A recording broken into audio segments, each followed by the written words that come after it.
This is CBC Here and Now.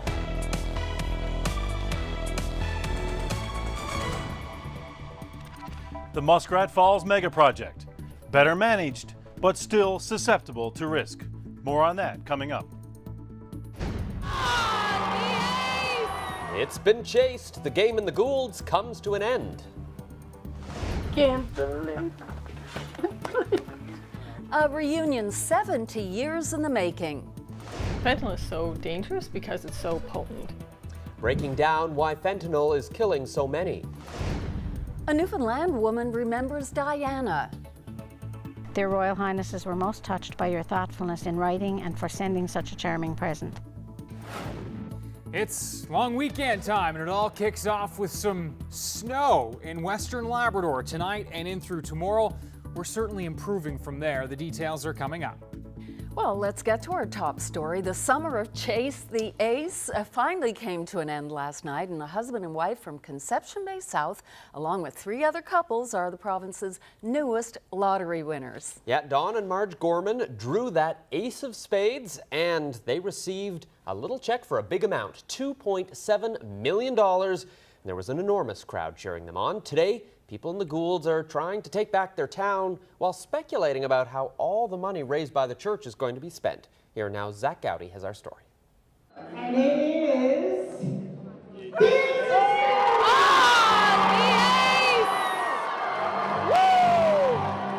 It was a $1 million moment. Don and Marge Gorman, a couple from Conception Bay South, their lives and many others changed with one turn of a card. You know, my husband, we wrote down the tickets right on a piece of paper, the numbers. And this ticket, he come up to me after, he said, I think there's one number we didn't write down. And I said, okay. So we wrote down that one. And then after, he said, he was after putting it in the other packet again, and that was the lucky ticket. The Gormans are splitting their winnings with 3 other couples, all in their family. Marge, a home care worker, says she plans to retire. The big win capped off an unprecedented day in Goulds, even by the standards of this unprecedented event. An estimated 100,000 people lined up for tickets in a staggering, snake-like queue that seemed to go on forever. Many waited more than 5 hours in line, and thousands who had stood on their feet all day didn't even get tickets. They sold out just before the 8 p.m. cutoff time. A frenzied finish to a story that grew and grew all summer, capturing our collective attention in a way that so few things have the power to do anymore. It also grew to dominate life in the community of Goulds. Today at St. Kevin's Parish Hall, several people were out on their own initiative, helping get their town back to normal. Drove by on the way to an appointment, saw a lot of garbage. By the time I got home, I grabbed my daughter and I said, let's go. Broom, rake, box of garbage bags, and we started up at the church and worked our way over, and then a couple of more people showed up and more people, and now look at it, it's clean again. Clean, but not the same as before. Not with more than $5 million sitting in the church's bank account. I'm waiting to see what they're going to do with it, because they surpassed the amount of money that they wanted. I mean, they only wanted to do a little fixer-upper, and now they can do what they want. And I hope it goes a long way, like into years and years. It's been a long chase. But though the game is over, this story goes on. Zach Gowdy, CBC News, Goulds. Well, it's still being called a boondoggle, but at least now some experts are saying it's a well-managed one. Today, the provincial government released the final report of an independent assessment of the Muskrat Falls project, and it appears problems with costs and schedules are now a thing of the past, though some risks remain.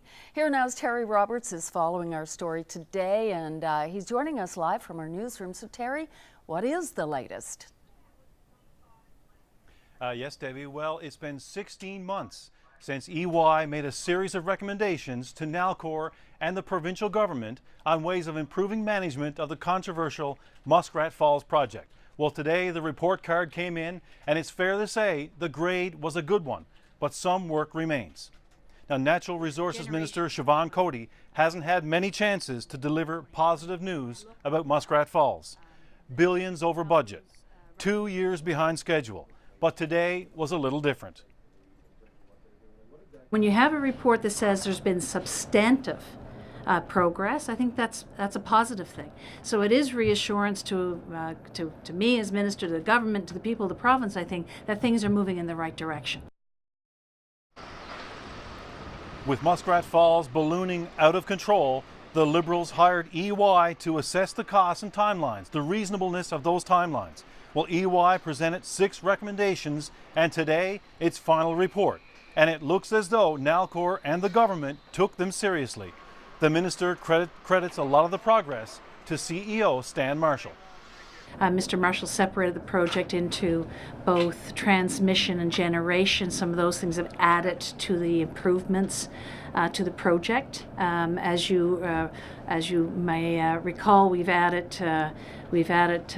grown the board of directors. We've added additional people to the board of directors. We have a stellar board as chosen through the independent assessment, the independent process that we have now for choosing board members. We have a global CEO, a global chair, global business leader in Brendan Paddock, who now is the chair of chair of Nalcor. We have added 4 independent people to the oversight committee. All those things have brought us to where we are. Now, it wasn't all glowing. EY is further recommending that the project team at Muskrat Falls improve its reporting to the Nalcor Board of Directors, to the provincial government, to the project's oversight committee. Now, what's also some word of caution here is about the level of activity at Muskrat Falls right now. There's still an inherent risk that some problems could occur. There's lots of activity, and all it would take is one serious problem to be another major setback for that project. Peter? Thanks, Terry. The CBC's Terry Roberts reporting for us live tonight. The union that represents the majority of workers at the refinery at Come By Chance says government isn't doing enough to keep workers safe. The United Steelworkers Union says it's been raising safety concerns for more than a year with the government, and they're falling on deaf ears. The union says the government isn't following a code of practice for safety management at the refinery, even though they signed off on it in 2014. And it says labor relations at the refinery are similar to what they were when an explosion happened in 1998. Against them, how the safety is working. Complaints about safety. We have the same scenarios. And remind people what happened in 98. 98, we had an explosion that killed 2 of our brothers. Well, in a letter to the union earlier this month, the Minister for Service NL, Sherry Gambin-Walsh, says government is looking into the safety concerns and the union will be contacted when that review is finished. In a response to CBC, Service NL says North Atlantic Refining is required to follow all legislation related to occupational health and safety. Happy Valley Goose Bay is looking for ways to deal with makeshift camps that have been set up within town limits. Some are set up by people for partying, others by people who are homeless. Here and Now's Jacob Barker has more. Just off a trail in the middle of town, tucked away in the woods.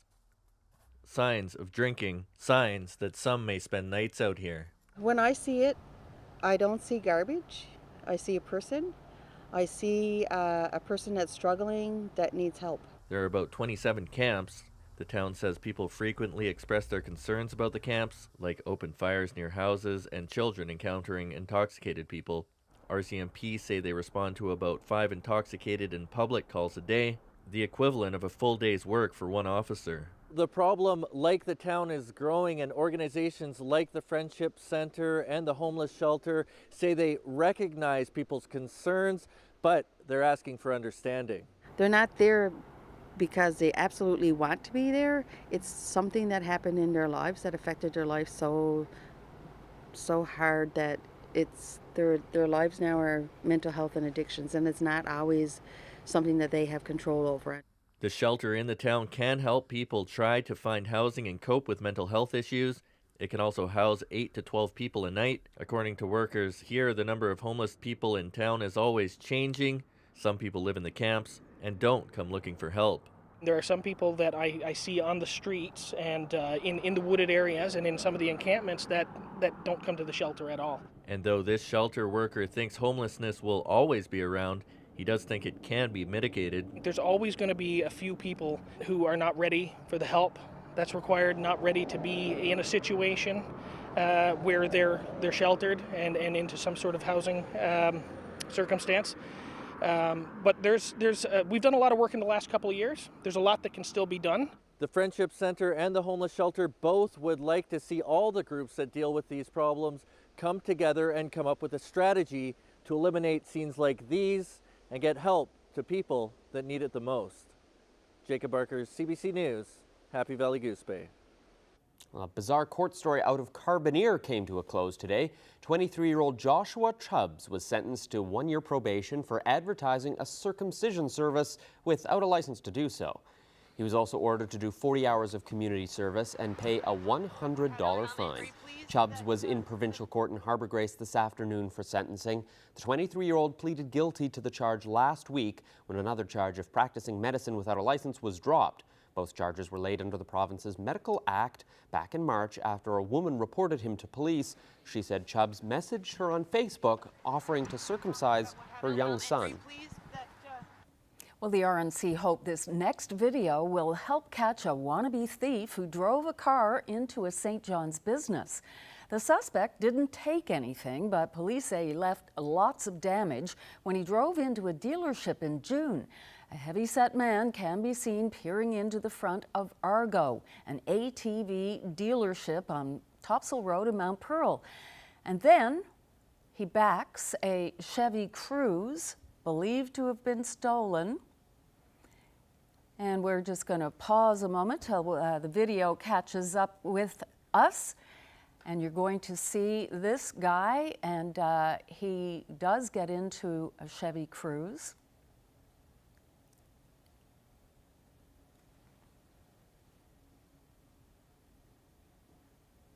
Okay.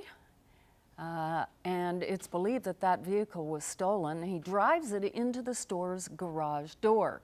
Now, police are asking anyone with information to contact them or Crime Stoppers.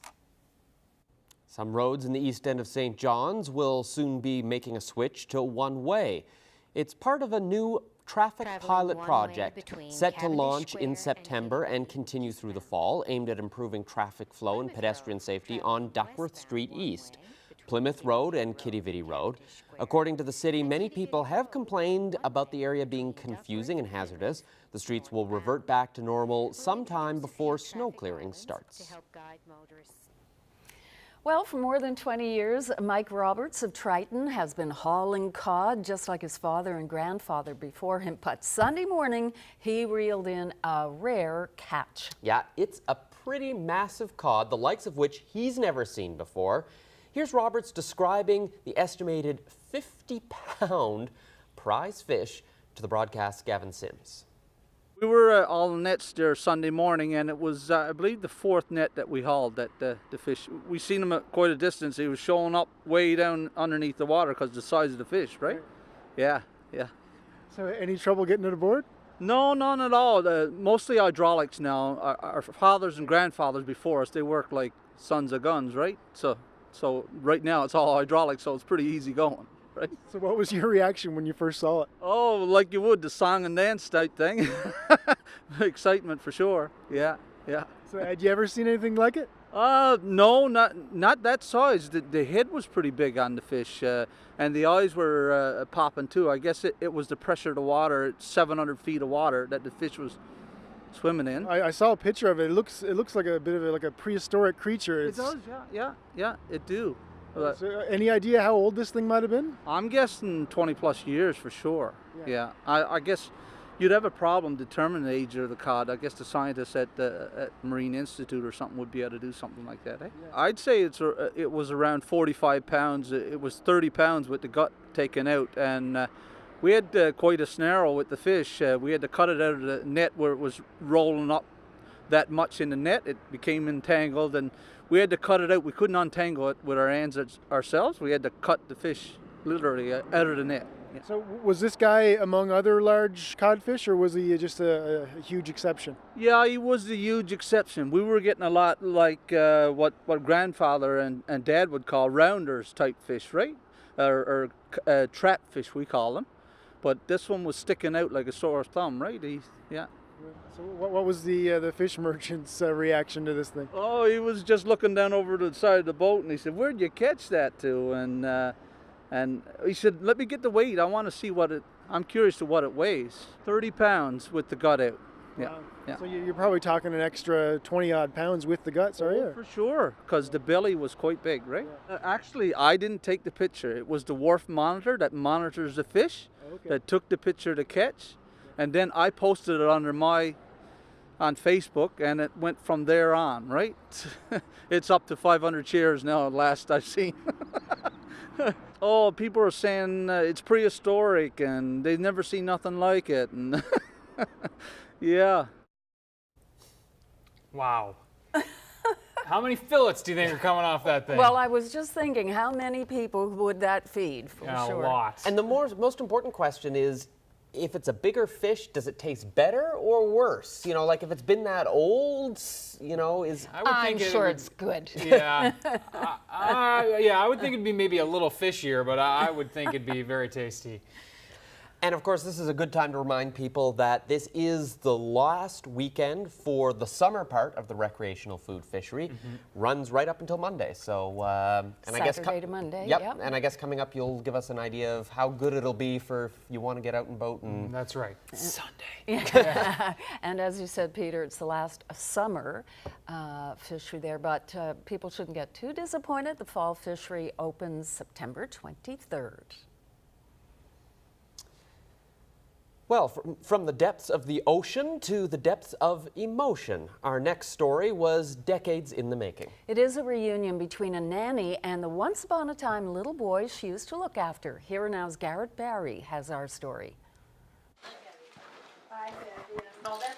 Do I look like the little boy that you know? Here is the moment 70 years in the making. Alma Potter and Marvin Swirsky together again.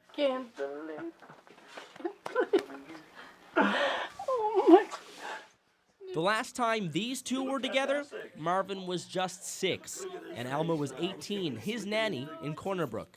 He was the sweetest little boy that you would hope to meet in life. He was a darling child. Well, he was a little companion to me. I loved him. He was just like my own family. That was 1947. Years have passed, Alma got married, left Corner Brook, and had her own family. But she never forgot about Marvin. 3 years ago, from her home in Springdale, she searched him online and found the phone number for his home near Toronto. It was shocking because, you know, when she says, "This is Alma," and I remember an Alma, and I remember, like, if somebody said to me, describe her when you were young, I couldn't describe her. But I remember Alma as being one of the first people that was in our house that looked after me. He had his family too, and this day they all met for the first time. For Alma and Marvin, this is an incredible reunion. Only in my heart there's a 5-year-old boy. There's an old man with a beard now. Yeah. My grandfather. Yes, right, a grandfather. Yes. Yes.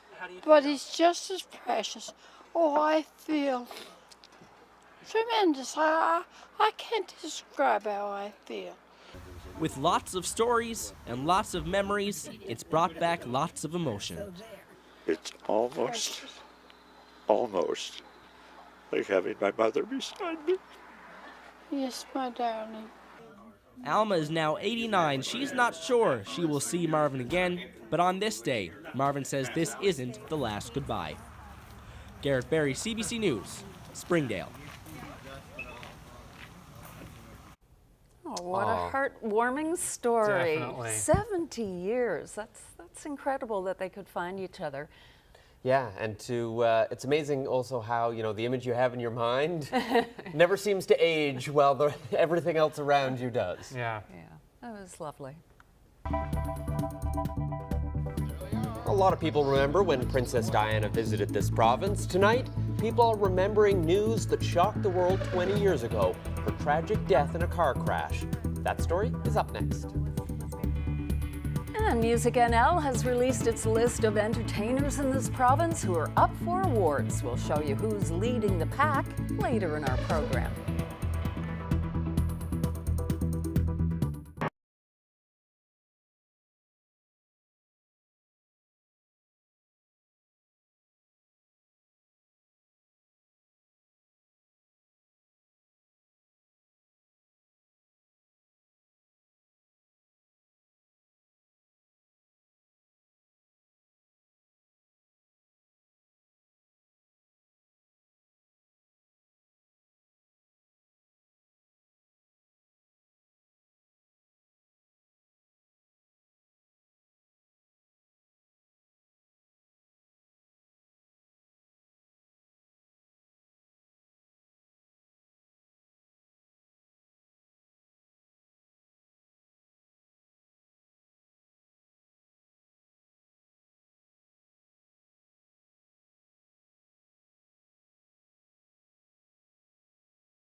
Welcome back, everyone. And Ryan, it's a good thing we didn't have tonight's weather last night for all those people in the You would duels. not have been handing out sunglasses yesterday. You know, I probably would have just driven away.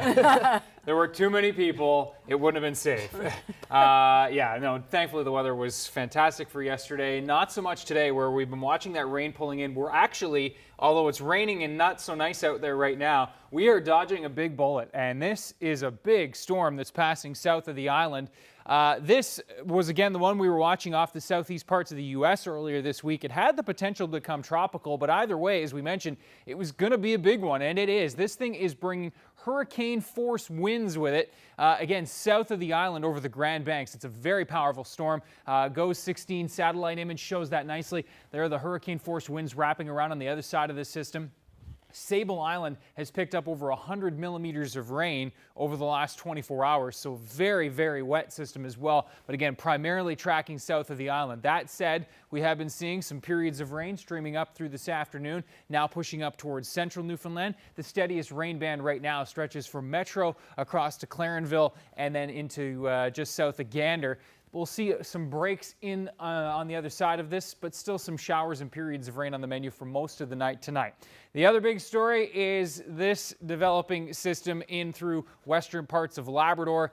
And yes, confirmation, it is wet snow mix right now at the Wabash Airport. And folks, we made it a solid 95 days between snow in May. May 28th was the last report of snow till today. So 95 days was the snow-free season in western Labrador. Winter is coming indeed. Now, as we take a look at the future tracker, it actually picks out that snow quite nicely at Wabash Airport and through over the Labrador City region tonight. We're going to be continuing to see that wet snow mix through into tomorrow morning. Certainly could pick up some accumulation, especially Smoky Mountain, perhaps down in everybody else's backyard as well.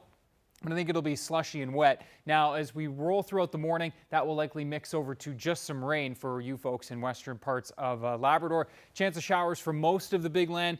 Looking at rain chances pretty steady through the morning for the Northern Peninsula, and scattered shower chances to start the day for Metro and the Northeast Coast. Now, as we work throughout the morning, watch as this line moves away. We'll actually see some break in the rain and even some sunny periods developing into the afternoon. Chance of some showers rolls back into the Metro region and the Northeast Coast into the evening hours, but a pretty solid rain-free stretch through the day tomorrow for the Metro region, the Northeast Coast into Central. The West Coast will start dry, getting into some showers into the afternoon, and that Northern Peninsula, Southeastern Labrador stretch will be wet from start to finish tomorrow.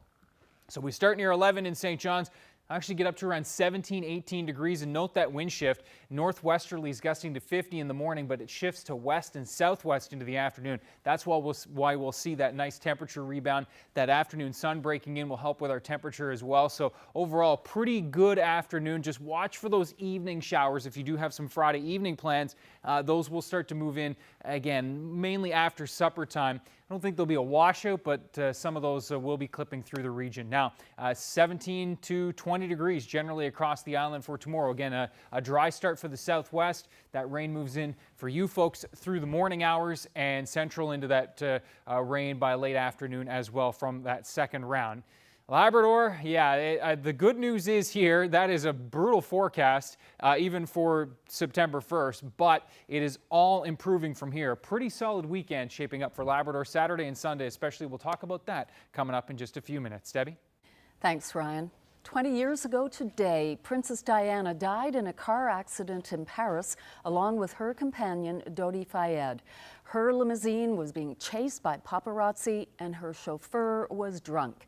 Diana's death shocked the world. A woman in this province recalls meeting the princess when she and Prince Charles visited Newfoundland in 1983. As Chris O'Neill Yates reports, the shy young woman left a lasting impression.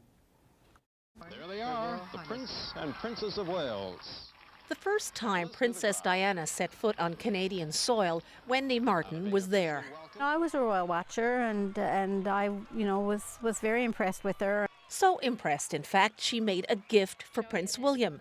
Light catchers, she explained to a reporter at the time. You hang them on its window and the sun shines through. Oh, I see. It's sort of like, almost like stained glass. Yeah. They're going to miss his first birthday, and that was the thing that really touched me as a parent, that this was, and they were going to have a lifetime of this, as far as we knew at that point, of missing the milestones. Martin wasn't even sure she'd get the chance to give Princess Diana the sun catchers she'd made for baby William. I managed to be fortunate enough to be front enough in the walk around in the line to be able to meet her and give them to her. And she asked me what they were, and so I told her. And she said, something to the effect of, "Oh, how lovely. He should probably chew on them." The thrill of meeting the Princess of Wales was only matched by the delight of a thank you letter Martin received from the Princess's lady-in-waiting just days later. A memento she still treasures. Their Royal Highnesses were most touched by your thoughtfulness in writing and for sending such a charming present. Oh, goodness, I couldn't believe it. I was good. The British would say gobsmacked. I was astounded. I was astonished. Princess Diana's unexpected death in a car accident in Paris 20 years ago came as a huge shock to Martin, who continued to follow her life after meeting her. What a loss, you know, and she could have done so much more for, you know, based on the things that she'd done in her short life, she could have done so much more, and I'm sure would have. But for whatever reason, I guess it wasn't to be. Martin believes that had the princess lived, she'd continue to have been hounded by the paparazzi. She would never be, you know, be able to be just the person on the street. She'd always be very closely watched, no matter what she did or where she went or who she was associated with. And that's one thing I don't think she ever would have been able to get rid of. Even today, her legacy, Martin says, lives on. Maybe it was just the human factor that she'd infused into the royals, you know. It was this humanness and this sincerity that she seemed to exude everywhere she went. The princess of people's hearts. How Martin remembers that shy young woman long after their brief encounter decades ago. Chris O'Neill Yates, CBC News, Greats Cove. Well, up next, we take a closer look at the powerful drug fentanyl, what makes it so dangerous, how it kills people, and a new tool to help keep drug users safe.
Welcome back to Here and Now. Today marks International Overdose Awareness Day, and it comes at a time when fentanyl has raised the risks for drug users.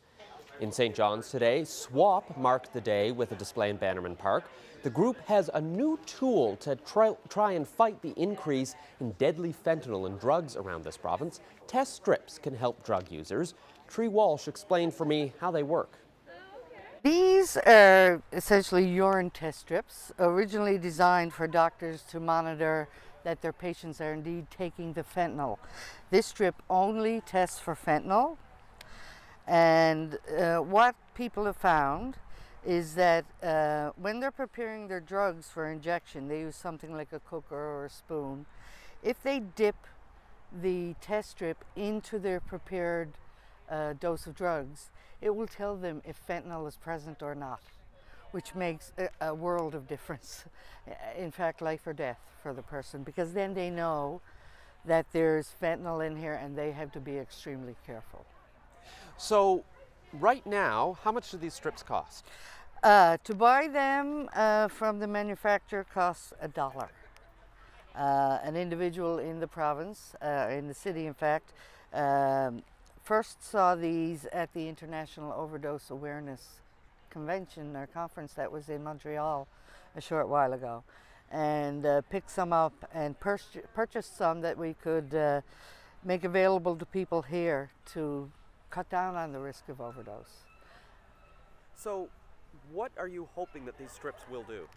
Well, you know, it would be nice if when a person comes in for new using equipment that I could give them needles and water and the other things that we do supply, and a test strip so they could see if there's fentanyl in the drug. You know, it's a step to help and reduce the number of deaths that we're seeing. So right now, of course, there isn't funding to be able to just hand these out. What are you hoping government will do? Well, I hope they'll consider it. You know, it's being used on the West Coast and it's saving lives. Why not take all the measures we can to reduce the risk of overdose? We need a lot more things. We need expanded access to safer using equipment. Ideally, safer injection sites. We're a very rural province and there are barriers to implementing something like that, but that should not stop us from investigating if it might work. So thank you very much for chatting with me today. You're very welcome. Thanks for the time. So what is it about fentanyl that makes it so dangerous and deadly? Here Now's Glenn Payette went looking for some answers. Fentanyl is not a new drug. It's been used in hospitals since the 1960s as a pain reliever. It's so effective that it's sometimes given to cancer patients who are already on an opioid, but it isn't enough. Fentanyl in particular is a very potent opioid. So opioids are things like morphine, Dilaudid, fentanyl, heroin. They're all opioids, and fentanyl is one that works very quickly, and it's about 50 to 100 times more potent than morphine. So that's why it works so much better and stronger than some of the other opioids. This is how it works. When someone takes an opioid, it helps release the natural endorphins in the brain. Those natural endorphins are produced after we eat, rest, do something enjoyable, the things that make us feel good. Opioids like fentanyl bind to the receptors in the brain and increase the amount of endorphins being released. That makes you feel really good, given how much more powerful fentanyl is. But Bishop says the difference between a medicinal dose of fentanyl and a lethal dose is slim. She says taking fentanyl or other drugs laced with fentanyl is like playing Russian roulette. It's a gamble that could end your life. Fentanyl is so dangerous because it's so potent. Here is how fentanyl kills you. What happens is the fentanyl binds to those receptors and messes them up so that your body cannot respond to low levels of oxygen or high levels of carbon dioxide. Those are the two things that tell your brain, which controls your lungs, that you need to breathe. So if the opioid is bound to those receptors, your brain can't tell if the oxygen is too low or the carbon dioxide is too high, and you eventually stop breathing and die. If you're taking a drug orally, you swallow it, then it can take a while before it gets absorbed into the body and you have that effect. Versus if you're injecting it or snorting it, it can happen a lot quicker. So if someone is injecting a drug, and in particular it has fentanyl in it, it can happen within minutes, especially if a person is not used to taking that medication or that drug, and it's a very high dose. And that brings us to naloxone, a drug which can buy the person time. Naloxone is a harm reduction strategy. If someone accidentally takes too much of an opioid like fentanyl, then that naloxone needs to be there very quickly and needs to be around. So it needs to be widely distributed so that people have it. Naloxone works by binding to the receptor, bumping the fentanyl off, which allows the person to breathe again. But naloxone only lasts for about 30 minutes. So without additional medical treatment, such as more naloxone, the fentanyl can reattach to the receptor, causing the person to stop breathing again. Without that additional medical treatment, the person could still die. And if fentanyl sounds bad, there are even worse things out there. There's a lot of newer synthetic opioids, essentially, that are fentanyl derivatives that are much more potent. So carfentanil is another derivative of fentanyl that is very potent. It's about 100 times more potent than fentanyl. So that one is even more toxic and more dangerous. So it's definitely not something that anyone would recommend because it is very dangerous and lethal. The message from Dr. Bishop is clear. Don't mess with these drugs. It could be the last thing you do. Glenn Payette, CBC News, St. John's.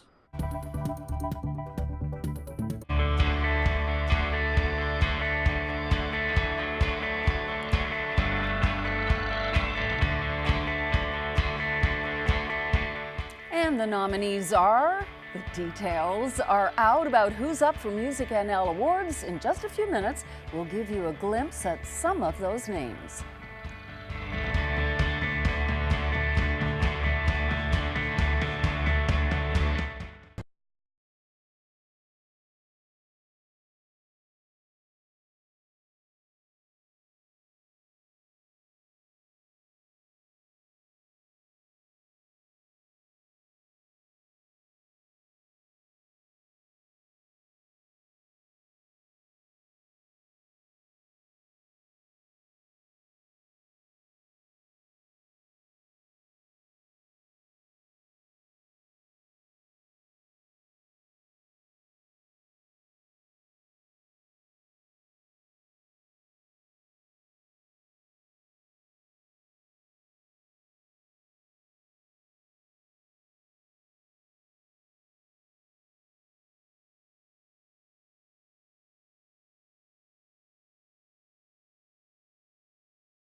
Welcome back once again. Well, Music NL announced this year's nominees for its annual award show today. Yeah, and 4 entertainers are leading the pack with 5 nominations each.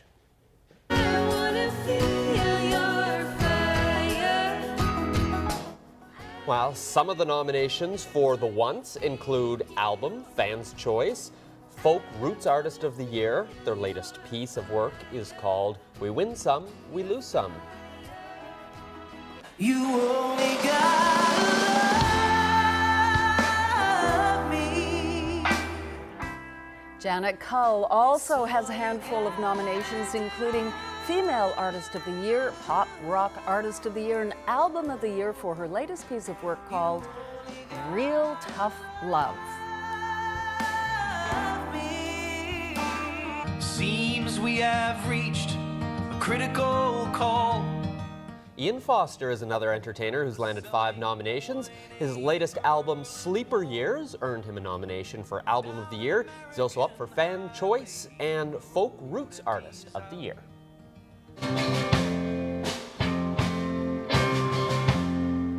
Steve Maloney is also nominated for his album, The Memory Game.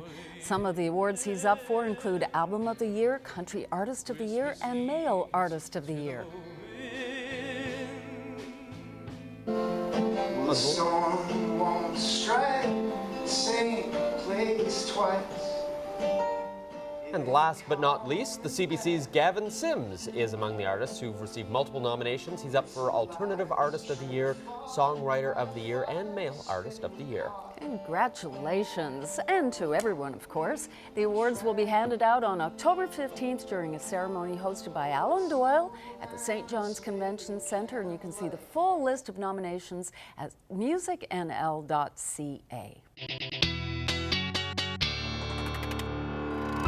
So much talent. I was just going to say the same words. I'm always impressed, always.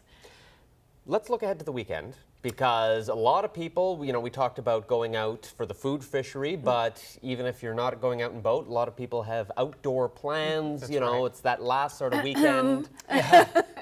Someone has outdoor plans. Yes, that's right. And of course, we will get to the weekend, but I do want to update you quickly on this big storm, which is brewing very quickly, rapidly developing. This is Hurricane Irma.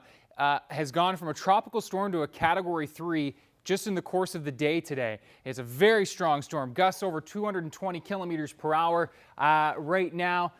Now, where is it going to track? Well, over the next 5 days, it will continue to wander westward, but this thing is way out there. In 5 days from now, it will just starting to be moving into the Caribbean. So we still have a long way to go from where it goes from early next week. Of course, that story has yet to be written, and we'll keep you posted on that in the coming days. Closer to home, this is the low we've been watching, and it is again sailing south of the island tonight, and that is a good thing. Hurricane force winds with this thing. We are seeing some of that rain stretching up across the island as we speak, and that will continue tonight. That rain continues to move in across the island. We're going to be seeing a bit of a break for Friday morning for most of the island. Still some lingering showers, St. John's to St. Anthony and up into southeastern parts of Labrador. The other big story, of course, wet snow already underway in Labrador City. That continues overnight tonight and in through tomorrow morning, then tapering off to just some showers and some gradual clearing through the day. Steadiest rains tomorrow will be across southern Labrador and towards the northern peninsula. Again, shower chances will depart from the northeast coast of the island, only to return tomorrow evening as this next wave shoots in from southwest to northeast through the day. Tomorrow, temperatures generally in that 17 to 20 degree range. We're talking about high single and low double digits for much of the Big Land, which will be the worst day of the next few, which is good because long weekend begins, of course, Friday night in through Saturday, and this low will slowly start to depart through the day on Saturday. Still some lingering rain over southeastern Labrador Saturday morning, the northern peninsula. I think St. John's and the east will actually see some sunny breaks on Saturday, but scattered shower chances, especially into the afternoon and evening hours. By Saturday evening, again, still some lingering showers across central Newfoundland. I think the west will see some gradual clearing through the day. We will see nice clearing out for most of Labrador. Temperatures ranging from 12 to as warm as 18 degrees along the north coast as some of that warmer air starts to build in. Again, 15 to 17 degrees over eastern Newfoundland. Warmest along the south coast, shielded from that developing northwest wind. Sunday morning, wouldn't be surprised if the clouds do hang on a little bit for the St. John's region and the Avalon, but it's only for the morning. Nice afternoon shaping up. Area of high pressure dominating, temperatures in that 18 to 20 degree range for most of the province. A little cooler in Lab West, but overall a very, very nice Sunday. And a look ahead to Monday shows the clouds will be building in from southwest to northeast, as will the periods of rain. I think we're into the rain for the afternoon for the west coast. Late day arrival for central, the northeast, but overall not a bad looking Monday. And then we are looking at that next system shooting into Labrador on Tuesday, but it will be bringing with it a southwesterly wind. And look at those temperatures rebounding just in time to head back to work. Tuesday, Wednesday, Thursday, even some humidity building in as well. Yes, isn't that the way? If you got some extra holidays kicking around, wouldn't be a bad stretch to take some days off there. And into Labrador again, solid Saturday, Sunday with rain building in through Monday. Let's meet our young athlete of the day. We'd like to introduce you to 4-year-old Maëlle Snooks from Corner Brook. Maëlle has a lot of favorite things to do. She likes to mostly go out and swim as well as play soccer. Congratulations, Maëlle. You are today's young athlete of the day. Well, a Colorado construction crew struck prehistoric gold with this discovery. It's a 66-million-year-old Triceratops skull and skeleton. The find was confirmed this week by paleontologists at the Denver Museum of Nature and Science. They say bones and fossils are often accidentally plowed up, and they're over the moon to be adding this rare dino to their display. We'll be right back.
To Texas now, where a flooded chemical plant is the latest cause for concern. But officials are downplaying fears about poisonous fumes, as flooded neighborhoods are still a big problem. Stephen D'Souza has more.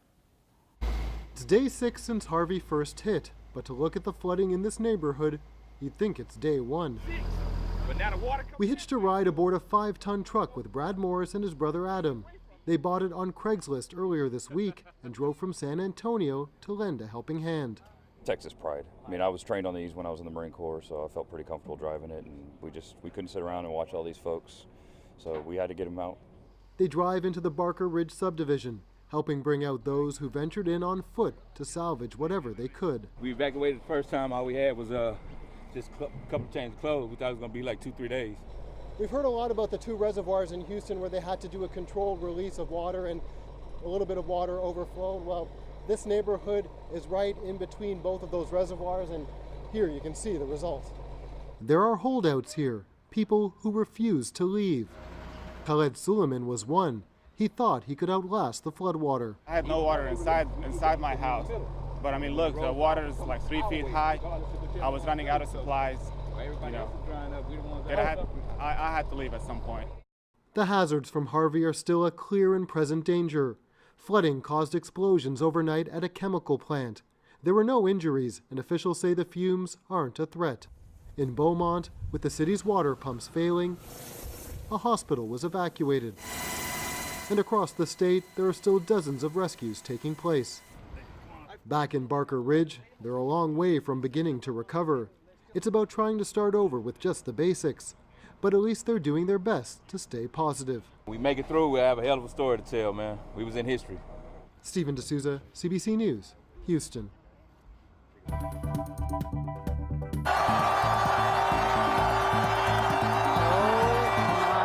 Goodness, if you're looking to get an extra dose of vegetables, here's one way. This is La Tomatina Festival, an epic food fight that takes place every year in eastern Spain.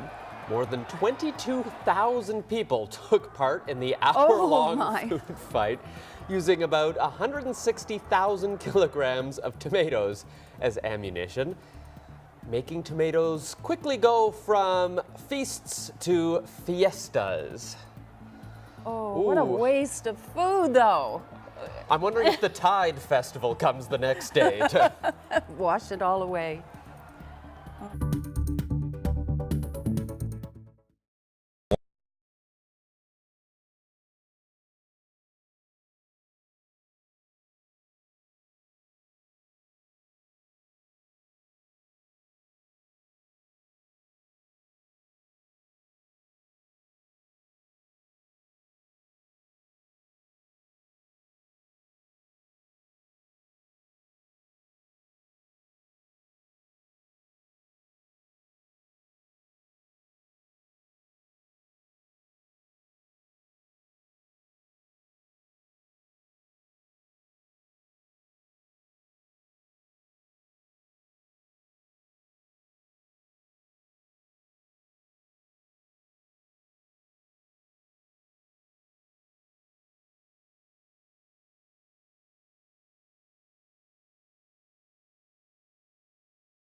Well, summer may be winding down, but not for this alligator. It wanted to take one last dip in the pool. This is in Hillsborough County, Florida. The gator is over 2 meters long. A homeowner found it in his swimming pool and it did not want to get out. But it was finally captured.